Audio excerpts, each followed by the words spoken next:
말씀은 일곱 대접의 재앙 9번째고요. 그리고 아마겟돈 전쟁 이후 2번째 시간입니다. 요한계시록 18장 1절부터 5절까지고 오늘 주제 말씀이 내 백성아 거기서 나와 그의 죄에 참여하지 말고 그가 받을 재앙들 받지 말라라는 말씀으로 오늘 같이 함께 알아보겠습니다.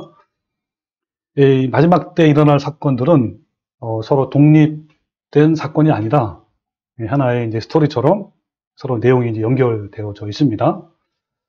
짐승의 표 환란이 원인이었다면 일곱 대접의 재앙은 결과이고 또 일곱 대접의 재앙에서 첫 번째부터 5번째까지가 원인이었다면 6번째 아마겟돈 전쟁이 나오고 그 다음에 7번째는 심판에 나오잖아요. 이런 것들이 연결되어 있어요. 그래서 이 아마겟돈 전쟁에서 패하고 멸망하는 자들은 사탄의 세력들인데 그 내용이 일곱 번째 대접의 재앙의 내용이고 또 이어서 요한계시록 17장과 18장에서는 이 사탄의 세력인 바벨론이 어떻게 멸망을 당하는지에 대해서 잘 나와 있습니다. 지난 시간에는 계시록 10장 내용 전체를 알아봤는데 오늘은 18장을 이제 알아보려고 하는 거예요.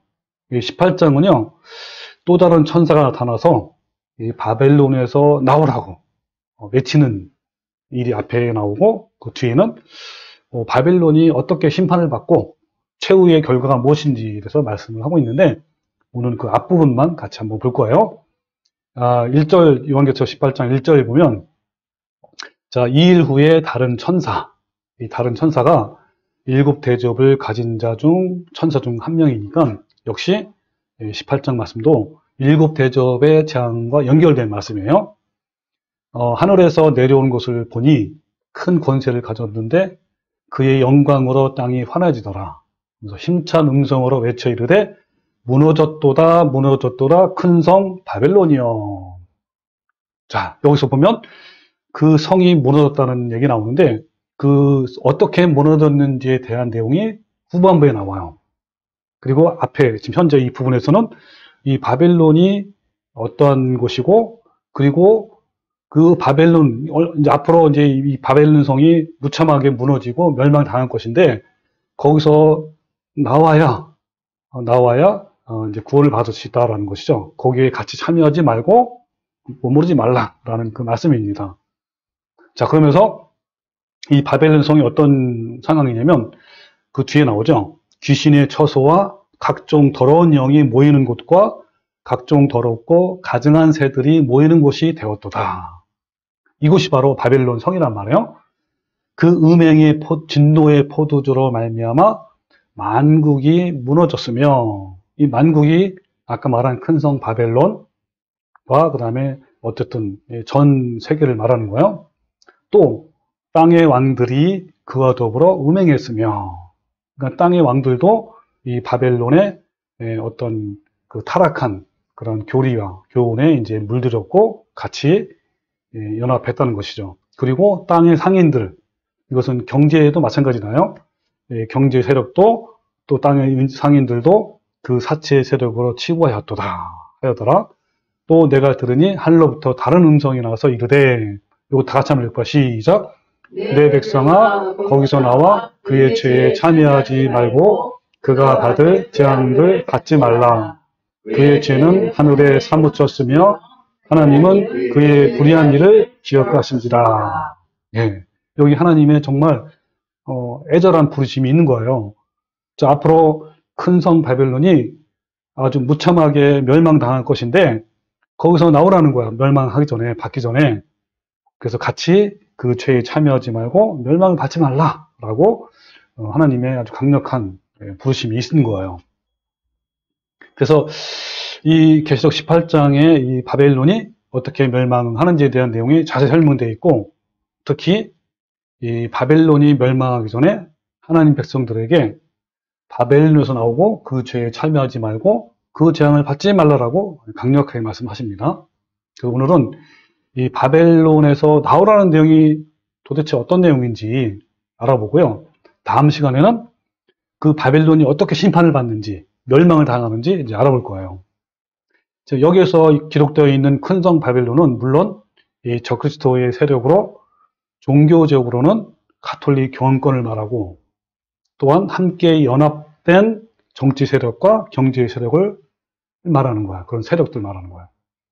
이 바벨론 종교를 한마디로 말하면 혼합 종교인데, 이것은 이제 바벨탑에서 시작돼 가지고 결국에는 중세기 1000년 동안 로마 가톨릭으로 이어졌고 지금까지 존재하고 있는 거죠. 이 바벨론 종교 세력은 모든 종교의 혼합 그 자체예요. 이 로마 가톨릭 안에 아주 가증하고 더러운 이교도의 온갖 교리들이 가득 차 있어요. 이 가톨릭 교리 안에는 온갖 종류의 태양신 교리, 신비주의, 샤머니즘, 토속신앙, 그 다음에 세상적인 철학, 성공주의, 세속주의, 이런 것들이 혼합되어 있단 말이에요. 그러니까 표면적으로는 성경 말씀에 있는 하나님, 예수님, 그리스도, 성령, 이런 걸 또 인용하지만 안에 들어가 보면 우상과 태양신 숭배와 여신 숭배로 가득 차 있어요. 이 가톨릭은 사탄 숭배 국가였던 바벨론 종교의 우상과 풍습을 그대로 받아들였단 말이에요.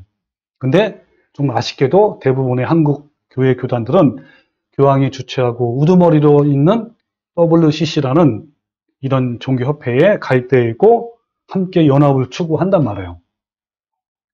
그래서 요한계시록 10장에 이제 우리 지난번에 알아본 바에 의하면 이 말세의 온 세상이 음행에 취하게 될 것이라고 예언했잖아요.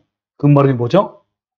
온 세상이 로마 천주교의 거짓 가르침에 다 함께 동참한단 말이에요. 네, 지금이 꼭 그런 상황이에요. 요한계시록 10장에 땅의 음료들과 가증한 것들이 어미라라고 말씀한 것처럼 오늘날 모든 종교가 로마 천주교의 교황을 최고의 우두머리로 인정하고 연합하고 있는 거예요. 이 가톨릭과 연합한 것보다는 오히려 이 교황의 신여 역할을 하고 있는 것이 오늘날 기독교 현재 모습이에요. 그러니까 대적해야 할 적그리스도가 연합을 한 거죠. 또 신여가 되고 환영하는 정말 기가 막힌 일이 현재 벌어지고 있는 상황입니다. 이들은요, 항상 평등과 평화와 인권 등을 주장하면서 외치면서 등장해요. 즉, 이들은 평화의 사도와 의의 일꾼과 그리고 광명의 전사로 등장한단 말이에요. 그러나 이들은 적그리스도이고 가장 악한 존재이고 온갖 더러운 우상을 섬기는 가증한 곳이고 저주의 자식이라고 말씀하고 있어요. 그 성경에서는 그들을 멸망의 아들이고 불법의 사람이라고 합니다. 자, 이러한 때에 하나님의 말씀대로 살고자 하는 성도들은 그 바벨론에서 나와야 하는 거예요. 천주교회로부터 물려받은 거짓 교리와 오류와 즉 짐승의 표를 버리고 나와야 한다는 거예요. 대부분 한국 기독교 교단들은 교황이 주최하고 우두머리로 있는 WCC에 가입되어 있고 함께 연합하고 있는데 그러지 말고 이런 교단에서 나와라 라고 하나님이 외치는 말씀이 오늘 말씀이에요. 자, 근데 문제는 뭔가 바벨론의 영향이 종교에만 미친 것이 아니라 문화에도 그리고 학문에도 철학에도 사상과 이념에도 침투가 되어서 하나님을 믿지 못하고 물질과 세상 쾌락을 쫓게 만들고 있다는 거예요. 그러니까 이 바벨론 종교가 문화와 철학과 사상이라는 포장지에 쌓여서 오늘날 우리 모든 사람의 정신세계를 지배해왔다는 거예요. 그 대표적인 것이 인본주의, 그 다음에 물질 만능주의, 성공주의 등 이 세속적인 것들을 말하는 거예요. 이러한 바벨론 문화와 사상이 교회 안에도 깊이 침투해서 점령을 좀 했단 말이에요. 그래서 교인들의 영혼들을 파멸로 몰아가고 있는 현실이에요. 우리는 그 정체를 바로 알고 그 바벨론의 문화과 철학부터 나와야 하는 거예요. 자, 하나님이 이렇게 외치고 있습니다. 내 백성아, 바벨론 문화와 사상에서 나와라. 그의 죄에 참여하지 말고 그가 받을 재앙들을 받지 말라라고 오늘 이렇게 외치고 있는 겁니다. 그래서 먼저 진리를 알고 있는 우리가 바벨론의 죄악된 문화와 이런 사상에 물들지 말고 벗어나야 하는 거예요. 우리가 바벨론의 죄악된 문화와 사상에 머문다면 바벨론의 거짓된 가르침에 취해서 정신도 못 차리고 음녀에 받을 심판에 같이 동참하게 되는 거예요. 그래서 성경에서 너희는 바벨론의 세속적인 것에 머물지 말고 떠나라라고 또 강력하게 다음과 같이 말씀하고 있습니다. 자, 먼저 볼까요? 이사야서 52장 11절인데 이런 말씀이 있어요. 너희는 떠날지어다 떠날지어다 거기서 나오고 거기가 뭐냐면 아까 우리 말한 것도 바벨론 문화예요. 세속적인 그런 죄악에서 나오란 말이에요. 나오고 부정한 것을 만지지 말지어다. 그 가운데서 나올지어다. 여호와의 기구를 매는 자들이여 스스로 정결하게 할지어다 라고 하는 거예요. 얼마나 이 바벨론 문화와 세속적인 것이 강력한지 아주 떠나라고 강력하게 말씀하지 않습니까? 그리고 신약에서도 고린도서 6장 10절에 하나님의 성전과 우상이 어찌 일체가 되리요? 우리는 살아계신 하나님의 성전이라. 이와 같이 하나님께서 이르시되 내가 그들 가운데서 거하며 두루 행하여 나는 그들의 하나님이고 그들은 나의 백성이 되리라. 그러면서 그러므로 다시 시작. 그러므로 너희는 그들 중에서 나와서 따로 있고 부정한 것을 만지지 말라라고 했습니다. 예. 자, 그들 중에서 이 그들이 바로 뭐예요? 지금서 말하면 바벨론 문화란 말이에요. 세상적인 세속적인 곳에서 나와라 이거. 자, 이렇게 신약과 구약에서 하나님은 강력하게 우리에게 말씀하는 거예요. 자, 그러면 이 바벨론 문화는 무엇이고 어떻게 나와야 하는지 한번 좀 더 깊이 들어가 봅시다. 이 바벨론 문화하면 생각나는 것이 그 뿌리가 어디냐면 그리스 로마 문화예요. 그 뿌리는 뭐냐면 더 깊이 올라가면 가인의 문화. 예, 창세기 4장 10절에 뭐냐면 가인이 여호와 앞을 떠나서라는 말씀이 나와요. 그러니까 가인이 하나님을 떠나서 그가 한 모든 것들이 다 바벨론 문화이고 세속적인 거예요. 그러니까 가인은 하나님을 떠나니까 자연히 세속적인 것들을 추구하는 삶을 살았어요. 근데 반대로 아벨 대신에 주신 셋 족속이 있어요. 이 셋 족속은 여호와 이름을 부르고 여호와를 섬기는 삶을 살았어요. 그래서 이 세상은 그 뿌리를 보면요, 가인의 문화와 아벨의 문화가 존재해요. 하나님을 떠난 가인의 문화는 인본주의와 세속주의의 시작이고 뿌리예요. 그러나 아벨의 문화는 하나님을 찾아가는 문화로서 하나님 중심의 삶인 거예요. 그러나 가인의 문화, 즉 바벨론 문화는 말초적이고 자극적이고 너무너무 재밌어요. 그러나 하나님을 찾아가는 아벨의 문화는 정말 재미가 없어요. 하나님의 영광과 하나님의 중심으로 이루어진 아벨의 문화는 자극적인 것이 없고 흥미있는 것이 없어요. 그러나 가인으로부터 시작된 인본주의는요, 아까 말한 그리스와 문화, 그것도 로마 문화잖아요. 그런 데서부터 꽃을 피웠고 그 타락한 문화는요, 다시 서구 문명을 통해서 사탄이 인간을 죄를 범하게 만드는 도구로 사용되어 왔어요. 전 세계는 그리스와 로마의 어떤 인본주의와 다 관련되어 있어요. 모든 사상, 정치, 경제, 문화, 예술, 모든 인생사가 다 거기서부터 시작되었고 그 문화 속에 가치를 두고 있단 말이에요. 그 인본주의의 뿌리는요, 하나님을 대적하는 가인의 문화이면서 동시에 바벨론 문화예요. 가인에게서부터 시작된 꽃을 피운 이 그리스 로마 인본주의는 아까 말한 대로 서구 문명을 통해서 모든 인류를 다 취하게 만들었어요. 우리나라도 그런 문화가 이제 들어온 것이고요. 그 인본주의라는 포도주에 취하면요, 가장 으뜸이 되는 신이 누군지 아세요? 만몬이야, 만몬. 예, 돈이면 최고잖아요. 만몬이 신이 되고 이 세상에 대한 욕망과 탐심이 생기고 이기주의적으로 변하고 그리고 자기를 사랑하게 되고 또 이 세상의 것들이 자신의 교만이 되고 또 때로는 열등감이 돼요. 그러니까 물질과 돈에 의해서 사람이 좌우가 된단 말이에요. 이러한 세속적인 바벨론 문화의 뿌리를 잘라내지 않으면 우리는 하나님 앞에 살아갈 수가 없어요. 하나님은 앞으로 무너질 바벨론 문화를 향해서 다음과 같이 오늘처럼 외치는 거예요. 내 백성아, 거기서 나와서 그의 죄에 참여하지 말고 그가 받을 재앙을 받지 말라라고 하나님은 정말 사랑의 호소를 우리에게 말씀하는 거예요. 여러분, 하나님의 백성은 바벨 문화로부터 나와야 하는 거예요. 거기 머물러 있는 것 자체가 죄에 참여하는 것이고 거기서 나와서 재앙을 받지 말아야 하는 거야.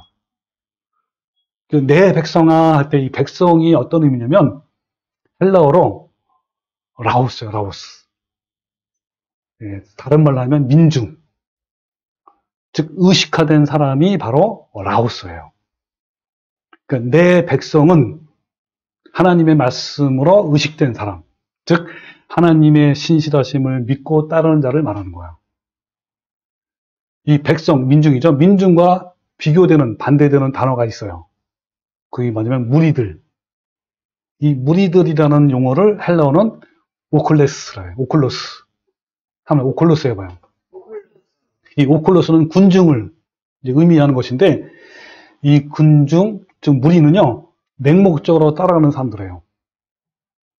자, 다시 한번 봐요. 백성이 있고 무리들이 있어요. 그렇죠? 이 백성은 뭐라 그랬죠? 라오스인데 하나님의 민중이야, 민중. 하나님의 말씀으로 무장된 사람들이고 이쪽 무리들은 오클로스인데 군중이야, 군중. 맹목적으로 따라가는 사람을 이제 오클로스라고 불러요. 오늘날 교회 안에는요, 맹목적인 무리들이 많아요. 즉, 오클로스가 많단 말이에요. 그들은 옳고 그름에 대한 인식이 없는 사람들이에요. 하나님의 말씀이 바르게 선포되는 것에 관심이 없어요. 그러니까 당연히 말씀을 따라 사는 것에도 관심이 없는 거예요. 오직 자신의 부와 행복을 위해서 그것을 충족시킬 수 있다고 여기는 지도자들을 맹목적으로 따를 뿐이에요. 부와 행복과 성공이 그들의 목적이란 말이에요. 이를 위해 하나님을 섬기는 거예요. 하나님을 섬긴다 하지만 사실은 바알신을 섬기는 거예요. 자신의 욕구를 채워주는 종교꾼들을 따르는 거예요. 그러니까 뭐요? 바알 제사장을 따르는 것 같은 거예요. 진리도 없으니 윤리도 없고 판단도 없는 거예요. 이 종교꾼들의 말에 맹목적인 이들은 다 의식이 없는 무리들이에요. 분명한 것은 하나님의 백성은 결코 뭡니까? 이 무리들이 아닌 거예요. 군중이 아니란 말이에요. 오클로스가 아닌 거예요. 하나님의 백성은 무리들, 군중들이 아니라 백성, 즉 라오스, 민중이죠. 그들은 의식화된 사람이에요. 하나님의 백성은 밖으로는 매우 선한 사람들이고요. 또 바른 판단과 높은 도덕성과 훌륭한 시민이고 직장에서는 인정받는 사람일 뿐만 아니라 가정에서도 존경받는 그런 사람들이고 교회에서도 매우 탁월한 신앙인이에요. 하나님의 백성의 판단은 매우 균형이 잡혀 있고요. 극단적이지 않아요. 그들은 강하게 주장하거나 소리치거나 이기적이거나 불의와 타협하거나 비열하거나 탐욕스럽거나 정욕적이지 않단 말이에요. 하나님 백성은 매우 부드럽고 조용하고 그렇지만 또 분명한 자기 의지와 가치를 가지고 있는 사람이 바로 백성이에요. 타인을 불쾌하거나 무리하게 대하지 않습니다.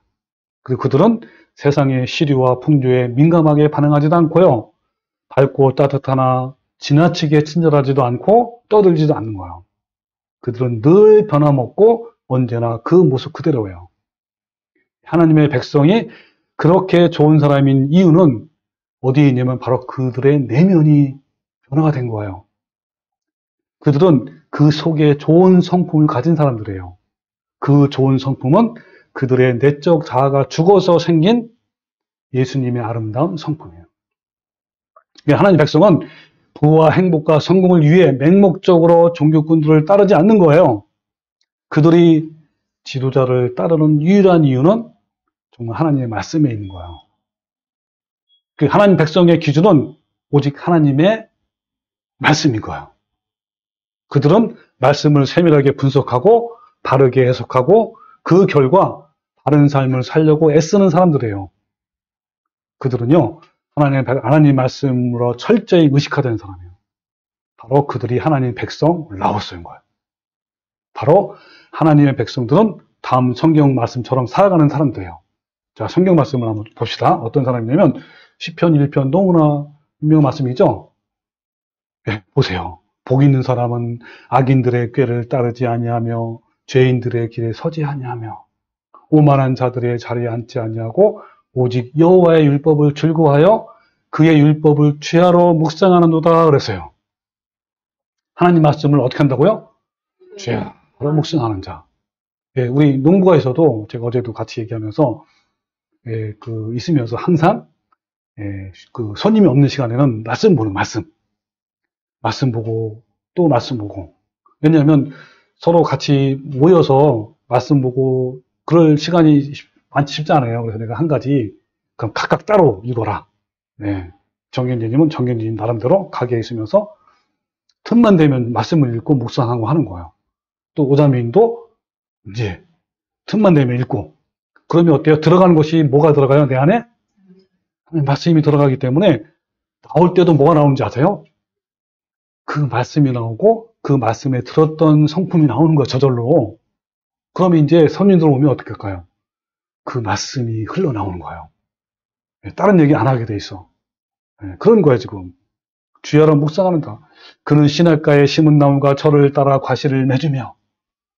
이것은 바로 시간이 흐를수록 성품이 변화가 되는 걸 말하는 거예요. 언제 변화가 된다고요? 시간이 흐를수록. 아니, 말씀을 읽을 때. 말씀을 묵상할 때. 그냥 설교만 들어서는 안 되는 거예요. 제가 보니까 주일날 시간이 주일날 그냥 말씀 한번 듣죠. 수요일날 우리 예단 모임 그거 가지고는 안 되는 거예요. 매일매일 여기 보세요. 언제 하라고요? 네, 주야로 매일매일 말씀을 묵상할 때 그때 과실을 맺는 거예요. 그래서 내가 어제 그 부분을 아주 얘기를 많이 했어요. 각자. 네, 따로 만나서 이렇게 할 시간이 없어요. 그러니까 각자 그 시간 될 때마다 말씀을 묵상하는 거예요. 그럴 때 뭐 한다고요? 성품의 변화가 일어나는 거란 말이에요. 그 잎사귀가 마르지 않은 같으니 그가 하는 모든 일이 다 형통하는 거예요. 이 형통하다가 히브리어로 찰레크. 이게 뭐냐면 대나무가 위에서 쭉 뻗는 것처럼 목표를 향해 바르게 나가는 걸 말하는 거예요. 이게 형통이에요. 뭐 잘 먹고 잘 사는 게 아니라 바로 내 가치관이 뚜렷하고 그 말씀대로 사는 사람이 바로 형통하는 거란 말이에요. 자, 또 이어서 악인들은 그렇지 않으며 오직 바람에 나는 겨같도다. 바로 군중들, 무리들. 이 무리들은요, 진리를 따라 사는 것이 아니라 자신의 얄팍한 감정에 따라 사는 사람이에요. 늘 변한단 말이에요. 그런 게 사람이 막 악인이 악인. 그러므로 악인들은 심판을 견디지 못하며 죄인들이 의인들의 모임에 들지 못하리로다. 그 말은 무슨 말이죠? 아까 말한 백성이 못 됐단 말이에요. 내 백성아 나오라 그러잖아요. 그 하나님 백성이 안 된단 말이에요. 무릇 의인들의 길은 여호와께서 인정하시나 악인들의 길은 망하리로다 라고 하는 거예요. 또 볼까요? 요한계시록 14장 4절에 보면요. 자, 이 사람들은 아까 말한 이 사람들이 누구라고요? 내 백성들은 여자. 이 여자는 뭐냐면 세상과 바벨론 문화예요. 세속적인 거예요. 여자와 더불어 더럽히지 아니하고 순결한 자라. 어린 양이 누구죠? 예수님이 어디로 인도하든지 따라가는 자며 사람 가운데서 속량함을 받은 처음 익은 열매로 하나님과 어린 양에게 속한 자들이니 그 입에 거짓말이 없고 흠이 없는 자들이다 라고 하면 이 자들이 바로 누구라고요? 내 백성, 하나님 백성이란 말이에요. 무리들이 아니고 바로 백성이란 말이에요. 백성. 여러분, 이 하나님 백성은요, 외부로 선하게 보이면서도 내면은 진리에 대해서 확고한 사람들이에요. 그리고 그들은 성품의 열매가 맺어가는 사람들이고 어린 양을 철저히 따라가는 자들이에요. 내 백성아, 거기서 나와. 그의 죄에 참여하지 말고 그가 받을 재앙들을 받지 말라 그랬어요. 그러니까 하나님 백성이 되려면 바벨론의 문화와 사상으로부터 나와서 그것들의 죄에 참여하지 말라라는 거예요. 그 바벨론 문화는요, 귀신의 처소와 각종 더러운 영이 모이는 곳이고 각종 더럽고 가증한 새들이 모이는 곳이라고 바로 모든 인류의 타락을 주도한, 가져간 곳이라고 성경에 말씀하고 있어요. 그 다음에, 자, 뭐라냐면, 다시 한번 시작. 힘찬 음성으로 외쳐 이르되, 무너졌도다, 무너졌도다, 흥성 바벨론이여. 귀신의 처소와 각종 더러운 영이 모이는 곳과 각종 더럽고 가증한 새들이 모인 곳이 되었도다.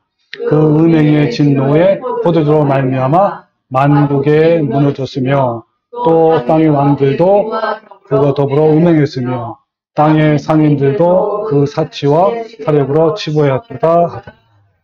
예, 그러니까 이 바벨론 문화, 더럽고 추악하고 세속적인 모든 바벨론 문화가 온 땅에 다 가득하단 말이에요. 여러분 세상을 둘러보십시오. 얼마나 가득 찼는지 그 얘기를 하는 거예요. 그 바벨론이 언젠간 무너진단 말이에요. 다 무너져요. 여러분 남는 것은 오직 하나님의 진리뿐이에요. 이 바벨론 문화는요, 세속적인 문화는 인간의 부패와 타락을 이끄는 각종 더러운 정신과 악한 것들의 모인 장소예요. 그래서 그곳은 귀신의 처소와 각종 더러운 영이 모이는 곳, 그리고 각종 더럽고 가증한 새들이 모이는 곳이고, 그래서 그곳에서 나오는 악한 정신들과 타락한 것들이 인류를 오염시켜 왔어요. 그곳에서 동성애가 나왔고, 이런 돈을 사랑하는 것들, 그 다음에 물질적인 가치관, 그리고 자아를 사랑하는 것, 인본주의 정신이 다 여기서 나온 거예요. 이 세상의 모든 악한 것들이 다 여기서 나온 거예요. 여러분 수많은 그 교황들이요 동성연애를 한 거 아시죠?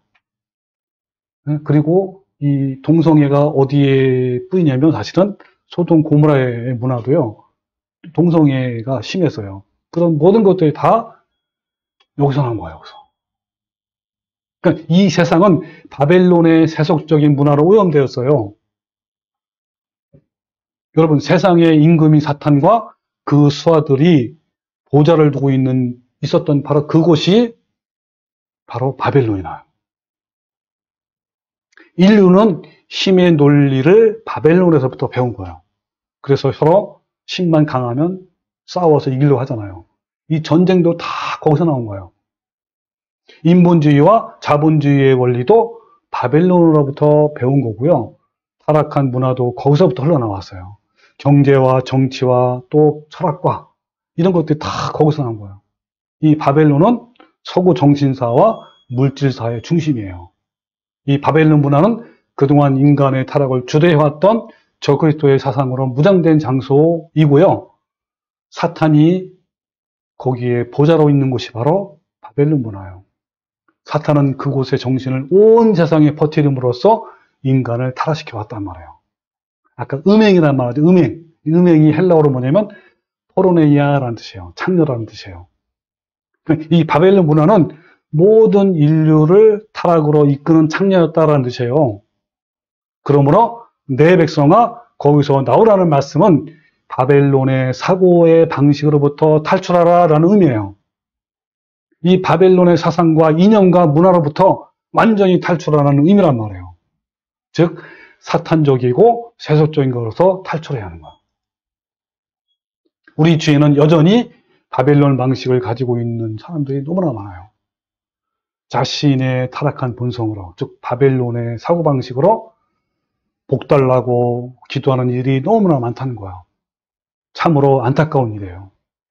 여러분 예수님이 재림하실 때 이 세속적인 바벨론 문화에 빠져있는 이들은 다 함께 심판을 받게 될 거예요. 우리가 이 영향력으로부터 벗어날 수 있는 기회는 오직 지금이라는 이 시간뿐인 거예요. 지금 벗어나야 되는 거야. 자, 디모데후서 3장 1절 볼까요? 자, 이런 말씀이 있어요. 너희는 알라 말세에 고통하는 때가 올 것이다.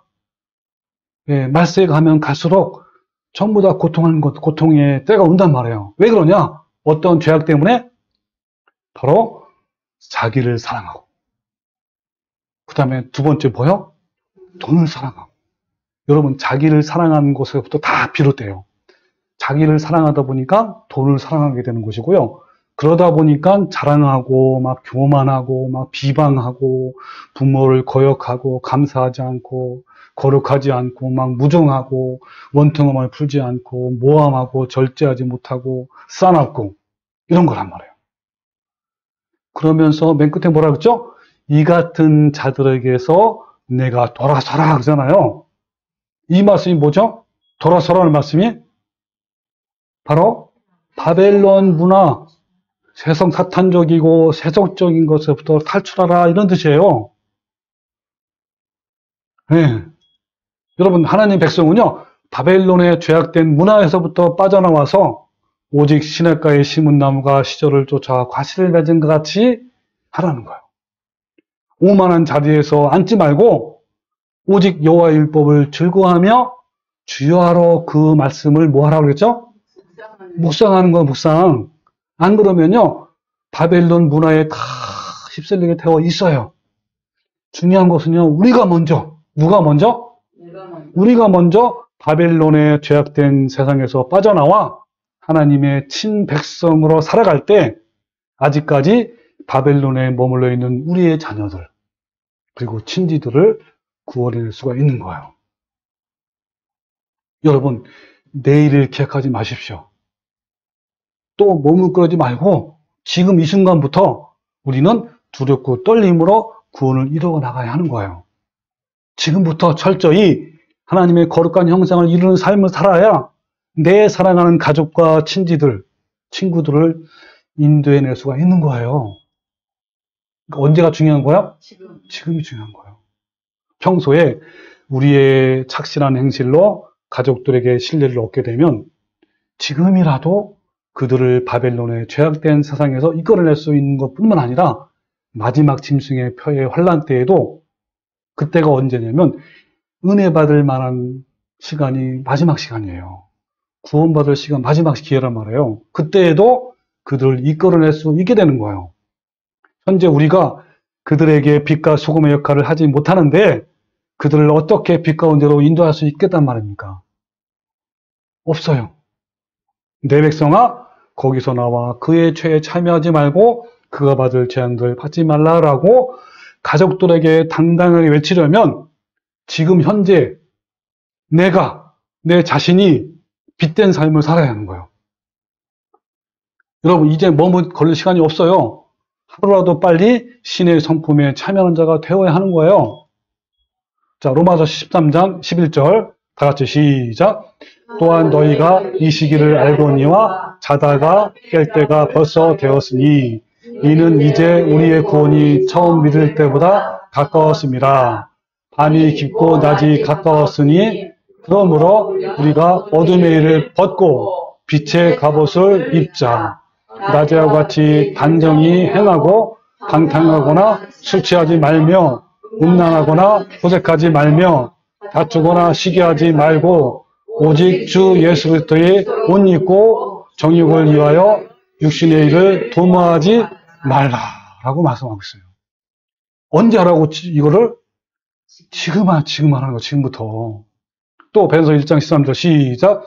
그러므로 너희 마음의 허리를 동이고 근신하여 예수 그리스도께서 나타나실 때에 너희에게 가져다 주실 은혜를 온전히 바랄지어다. 너희가 순종하는 자식처럼 전에 알지 못할 때에 따르던 너희 사육을 본받지 말고 오직 너희를 부르신 거룩한 이처럼 너희도 모든 행실에 거룩한 자가 되라.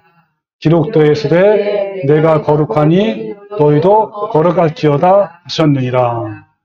외모로 보지 않고 각 사람의 행위대로 심판하시는 이를 너희가 아버지라 부른즉 너희가 나그네로 있을 때에 두려움으로 지내라. 어떻게 지내라고요? 두려움으로 지내는 거예요, 여러분. 지금 아니면 안 되는 거예요. 우리는 거룩하려고 발버둥 치는 사람이 되어야 하는 거예요. 허리띠를 동인다는 것은요, 각오를 하는 각오. 각오하지 않으면요, 안 되는 거예요. 거룩하신 하나님을 따라 우리도 거룩해야 하는 거예요. 나그네로 있을 때를 두려움으로 지내야 하는 거예요. 우리는 세상에 정착하려 하지 말고 우리가 앞으로 10년, 20년 잘 먹고 잘 사는데 시간은 두지 말고, 거기에 빼앗기지 말고, 거기에 목표와 소망을 두지 말고, 지금 이 순간이 바로 은혜와 구원받을 때임을 말아야 하는 거예요. 그래서 악독과 외식과 시기와 비방, 이런 바벨론 문화, 세속적인 문화를 다 버려야 되는 거예요. 말씀을 귀로만 듣고 머리만 커지지 말고, 말씀을 귀로 듣고 가슴이 커져야 하는 거예요. 삶이 커져야 하는 거예요. 말씀의 최종 정착지가 삶에서 이루어져야 되는 거예요. 우리의 머리가 아니라 삶으로 그대로 드러나는 삶을 살아야 하는 거예요. 삶이 변화하려면 어때요? 예수님의 넉넉한, 예수님의 나라에 넉넉히 들어감을 얻을 수 있어요. 그 말씀이 있어 없어요? 있어요. 같이 한번 볼까요? 베드로서 1장 4절, 앞에는 제가 읽을게요. 자, 이로써 그 보배롭고 지극히 큰 약속을 우리에게 주사, 이 약속으로 말미암아 너희가 정욕 때문에 세상에서 썩어질 것으로 피하여 신성한 성품에 참여하는 자가 되게 하나. 이 신성한 성품이 예수님 성품이에요. 자, 그러므로 너희가 더욱 힘써 너희 믿음의 덕의 지식을, 지식의 절제를, 절제의 인내를, 인내의 경건을, 경건의 형제 우애를, 형제 우애의 사랑을 더하라 그랬어요. 자, 다 같이 시작.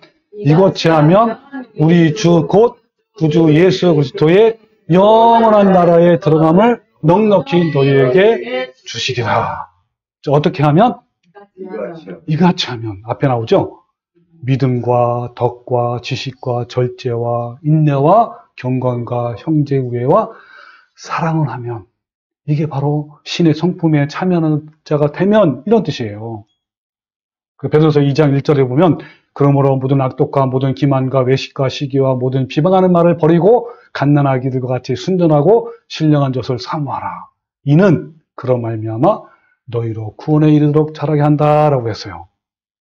또 베드로서 2장 11절 시작. 사랑하는 자들아, 거류민과 나그네 같은 너희를 권하노니 영혼을 거슬려 싸우는 육체의 정욕을 제어하라. 여러분, 우리 육신의 정욕, 이걸 제어해야 되는 거예요.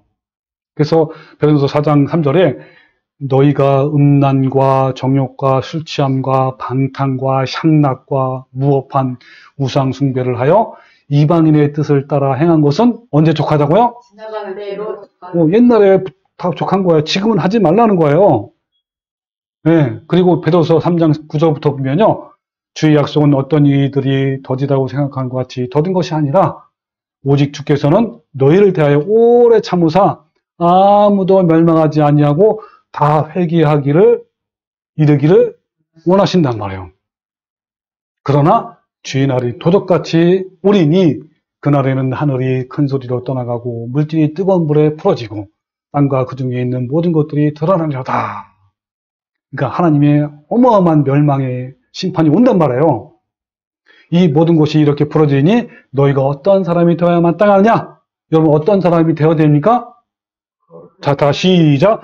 거룩한 행실과 경건함으로 하나님의 날이 임하기를 바라보고 간절히 사모하라. 그러므로 사랑하는 자들아, 너희가 이것을 바라보나니 주 앞에서 점도 없고 흠도 없이 평강 가운데서 나타나기를 힘쓰라라고 말씀한 거예요. 그러면서 요한일서 2장 들으면요, 이 세상이나 세상에 있는 것들을 사랑하지 말래요. 누구든지 세상을 사랑하면 아버지의 사랑이 그 안에 있지 않는 거예요. 이는 세상에 있는 모든 것이 육신의 정욕과 안목의 정욕과 이상의 자랑이란 말이에요. 이런 것들은 다 아버지께로 온 것이 아니라 세상으로부터 온 거란 말이에요. 바벨론 문화란 말이에요. 그런데 이 세상도 그 정욕도 다 지나가되 오직 하나님의 뜻을 행하는 이는 영원하다는 거예요. 네. 여러분, 여기 야고보서 4장 1절에 보면요, 뒤에 보세요. 가늠한 여인들아, 세상과 벗된 것이 하나님과 원수가 된대요. 네. 그런즉 누구든지 세상과 벗이 되고자 하는 자는 스스로 하나님과 원수가 된대요. 여러분, 이 말씀 명심하십시오. 그 디모데후서 6장 6절에 보면요, 여기 보면 너무 중요한 말씀이 있어요. 자족하는 마음이 있으면 경건은 큰 이익이 되느니라. 우리가 세상에 아무것도 가진 것이 없음에 또한 아무것도 가지고 가지 못하리니 우리가 먹을 것과 입을 것이 있은즉 족한 줄로 알라 그랬어요. 근데 반대로 부하려고 하는 자, 부자가 되려는 자들은 시험과 올무와 여러 가지 어리석고 해로운 욕심에 떨어지나니 그 사람으로 파멸과 멸망에 빠지게 된대요. 그러면서 돈을 사랑함이 일만하게 뿌리가 되나니 이것을 탐내는 자들은 미혹을 받아서 믿음에서 떠나 많은 근심으로 자기를 찔른대요. 여러분 돈을 사랑하잖아요. 얼마나 불행한지 아세요? 그러면서 뭐라 그랬죠? 다 같이 시작. 오직 너 하나님의 사람아 이것들을 피하고 의와 경건과 믿음과 사랑과 인내와 온유를 따르며 믿음의 선한 싸움을 싸우라 영생을 취하라. 네. 그리고 또 한 가지 중요한 게 있어요.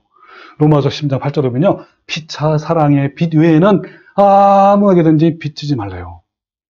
여러분 사랑의 빛은 너무너무 저도 좋아요. 이거는요 많아서 좋은 거예요. 근데 그 외에 비치지 마십시오. 특별히 여러분 잠언 20장 6절에 보면요.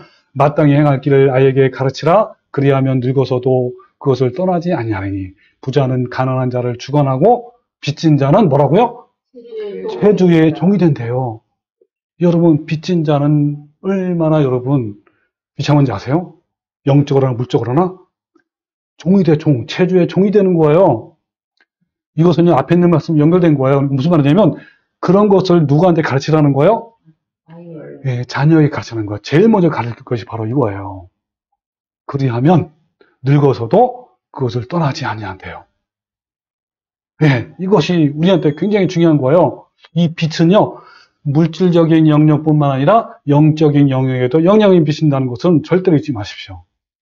빛은요 많은 경우 사람들을 절망감과 수치감과 두려움으로 압도하고 짓누르는 거예요. 마치 물에 빠져 숨을 쉴 수 없는 것 같은 느낌을 준단 말이에요. 이러한 감정적인 이 압박은요 종종 신체적 질병, 그 다음에 정신질환, 그 다음에 가정까지도 파탄을 초래하는 것이 바로 빚이에요. 빚. 절대로 하면 안 돼요. 그래서 빚진 자는 체주의 종이 된다고 하는 거예요. 그러나 자족하는 것은요 적은 것을 가지고도 크게 행복할 수 있는 능력이에요. 이 자족은 수천억을 가지고도 살 수 없는 것이고요. 자족하는 마음이 있으면 그 사람은 가장 큰 부자예요. 여러분 이제 마지막 짐승의 표현란이 오면요. 우리가 가진 모든 재산을 다 빼앗길 것이고 더 이상 우리 것이 아니에요. 만약 지금 현재 물질에 매여 있는 삶을 하게 되면 마지막 환난 때 하나님을 선택할 것이냐 아니면 재산을 지킬 것이냐 그때 어때요? 오히려 더 재산을 지켜주고 오히려 재산을 더 주는 적그리스도를 선택할 것은 분명해요. 그래서 지금부터 물질에 얽매이지 않고 버리고 포기하는 것부터 실천해야 하는 거예요. 현재 있는 것에 만족하여 살아야 하는 거예요. 부족하면 부족한 대로 살아야 하고 만족해야 되고 그럴 때 마지막 선택의 순간에 주님을 따라갈 수 있는 거예요. 여러분 우리 모두 나 자신부터 먼저 바벨론의 문화로부터 확실하게 구별되는 삶을 살고 이어서 우리 가족과 친지들이 세속적이고 부패한 바벨론 문화로부터 나오게 하여 오직 하나님께만 영광을 돌리는 성도가 되시기를 주님의 이름으로 축원합니다. 아멘.